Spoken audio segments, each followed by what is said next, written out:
Welcome friends, প্রত্যেককে স্বাগত আমাদের ইউটিউব চ্যানেলে। যে সমস্ত ভিউয়ার্সরা প্রথমবার চ্যানেলটি দেখছেন তারা অবশ্যই চ্যানেলটিকে সাবস্ক্রাইব করে দেবেন এবং চ্যানেলের পাশে থাকা বেল আইকনটি প্রেস করবেন যাতে এই ধরনের খবরাখবর সবচেয়ে আগে সবচেয়ে দ্রুত আপনাদের কাছে পৌঁছে যায়। এক যাত্রায় কেন পৃথক ফল হবে সেটা নিয়ে আমরা আজকে আলোচনা করব। সূর্য পূর্ব দিকে ওঠে, এটা যেমন ধ্রুব সত্য, তেমনি একটা ডাটা, সেই ডাটাও কিন্তু একটা ধ্রুব সত্যের মতন ব্যাপার। সেটা তো আজ হোক কাল হোক, 10 বছর পরে হোক, 15 বছর পরে হোক, সাথে একই ডাটাই প্রোভাইড করবে।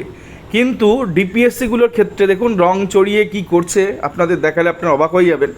যে আরটিআই স্ক্যাম যেটা আমরা বলছি, যেটা এসপি অফিসার দ্বারা করা হচ্ছে, যে এসপি অফিসার পাল্টে যেতেই সমস্ত তথ্য ধামাচাপা পড়ে গেল। 32,000 মামলায় হাজির হওয়ার সম্ভাবনা কিন্তু প্রবল বেড়ে গেল।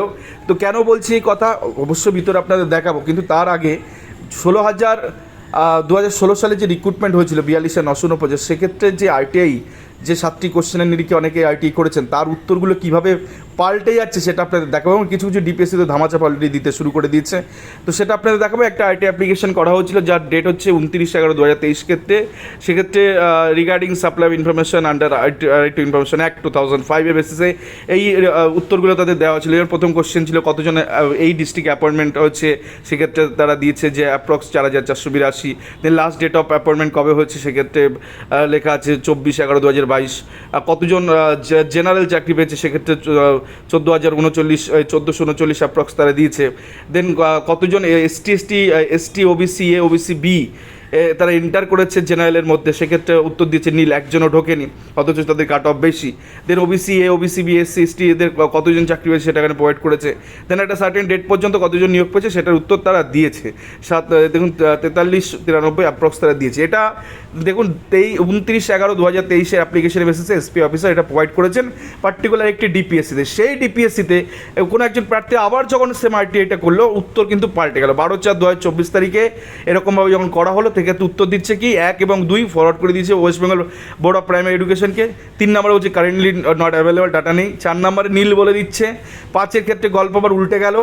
6-7 ক্ষেত্রে forwarded West Bengal primary board of education. অর্থাৎ এই যে দেখুন স্টেট পাবলিক ইউনিভার্সিটি অফিসারের সিগনেচার আলাদা, অর্থাৎ আলাদা ব্যক্তি। একই ডিপিএসসিতে একই আইটিআই যখন করা হলো, সেই ফরম্যাটটা কি উত্তর গেল পাল্টে, এসপি অফিসার চেঞ্জ হচ্ছে, উত্তর পাল্টে যাচ্ছে। ব্যক্তি বিশেষে কিন্তু আইটিআই রিপ্লাই আমরা দেখতে পাচ্ছি যে আলাদা হয়ে গেল, ভিন্ন হয়ে গেল। এটা কত বড় স্ক্যাম একবার ভাবুন, যে একটা তথ্য, একটা ডাটা, সেটার থেকে যখন একটা ইনফরমেশন রিগার্ডিং আইটিআই মোতাবেক দেওয়ার কথা, সেটা গিয়ে টোটালটা পাল্টে গেল। মানে এটা হতে পারে? এটা আমরা কোন জগতে বাস করছি, আমরা কোন রাজ্যে বাস করছি যেখানে এসপি অফিসারগুলো এরকম মিথ্যা তথ্য প্রোভাইড করছে এবং মিথ্যা কথা বলছে? একই অফিসার একই আইটিআই রিগার্ডিং আইটিআই বেসিসে একবার তার উত্তর দিচ্ছে, দ্বিতীয়বারই পাল্টিয়ে সেটাতে উত্তর ধামাচাপা দিচ্ছে। কাদের পৃষ্ঠপোষকতা করছে এরা? কাদের মানে অঙ্গুলি হেলনে এই কাজগুলো করছে? অবশ্যই এগুলো কিন্তু রিভিল হওয়া দরকার। অনেক ডিপিএসসি তো উত্তর দিচ্ছে না যত সময়ের মধ্যে, ফার্স্ট লেভেল সেকেন্ড লেভেল করার পরেও কিন্তু তারা উত্তর দিচ্ছে না।